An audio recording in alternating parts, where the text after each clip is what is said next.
اور پھر شہزادے نے پوری تقریب گھسیاری کے ساتھ باتوں میں گزار دی۔ شہزادے نے کسی اور کی طرف آنکھ اٹھا کر بھی نہیں دیکھا۔ پھر گھسیاری کسی کی بھی نظروں میں نہ آئے بغیر واپس محل میں آ گئی۔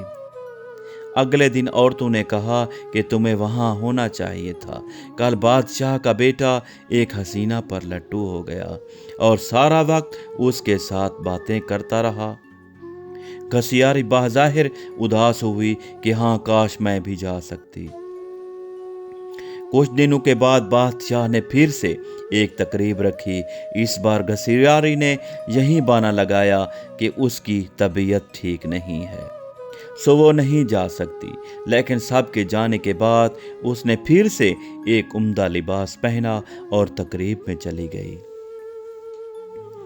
شہزادہ اسے دیکھ کر بہت خوش ہوا اور ایک قیمتی انگوٹھی اسے تحفے میں دے دی۔ پھر تقریب ختم ہونے سے پہلے ہی وہ محل میں واپس آ گئی۔ دوسری طرف بادشاہ کا بیٹا سوداگر کی اس چھوٹی سی بیٹی پر فدا ہو کر رہ گیا تھا۔ اس نے فیصلہ کیا کہ وہ اپنے باپ سے اس لڑکی کا ذکر کرے گا۔ اب اگلی تقریب شہزادے نے خود جان بوجھ کے رکھوائی تاکہ وہ اس لڑکی سے مل سکے، لیکن اس بار گھسیاری نہ آئی۔ شہزادہ اداس ہوا۔ بادشاہ کو گھسیاری کے بارے میں کچھ بھی علم نہیں تھا، اس لیے وہ بہت پریشان ہو رہا تھا کہ اس کا پتہ کیسے اور کس سے کرے۔ ایک دن شہزادے نے محل کے ملازموں سے ساگودانہ بنوانے کی فرمائش کی۔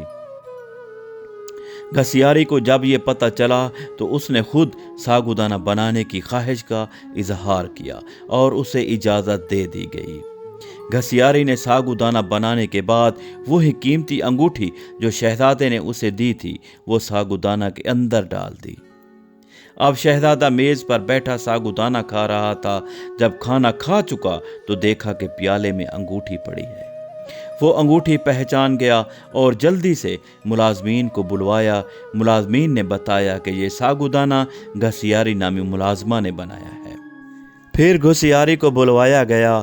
شہزادہ گھسیاری کو پہچان نہ سکا، لیکن جب گھسیاری نے بولنا شروع کیا تو شہزادے کو اس کی آواز سن کر یہ یقین ہو گیا کہ یہ وہی لڑکی ہے جو اسے تقریب میں ملی تھی۔ پھر گھسیاری نے سارا قصہ شہزادے کو بتایا کہ وہ اس محل میں کس طرح پہنچی تھی۔ شہزادے نے گھسیاری کا بادشاہ کو بتایا اور بادشاہ نے ان دونوں کی شادی کر دی۔ شادی کے بعد ایک بہت بڑی تقریب رکھی گئی۔ اس تقریب میں صرف شہر کے بڑے بڑے سوداگر اور عہدیداروں کو بلوایا گیا تھا۔ گھسیاری کے بابا بھی اس تقریب میں موجود تھے۔ کھانے کا وقت ہوا تو میز ہر طرح کے لذیذ کھانوں کے ساتھ سجائی گئی، لیکن جب سب نے کھانا شروع کیا تو پتہ چلا کہ کھانے میں نمک ہی نہیں ہے۔ گھسیاری کے بابا نے بادشاہ کو مخاطب کر کے کہا کہ اس میں تو نمک ہی نہیں ہے۔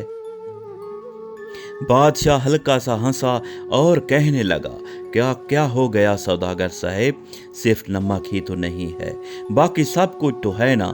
یہ سن کر سوداگر کی آنکھوں سے آنسو جاری ہو گئے۔ بادشاہ نے اسے تعجب سے دیکھا اور پوچھا کہ جناب آپ رونے کیوں لگ گئے؟ سوداگر نے کہا کہ آج میں اپنی بیٹی کی بات سمجھ گیا ہوں کہ کھانے میں اگر نمک نہ ہو تو ہر چیز بد ذائقہ ہو جاتی ہے۔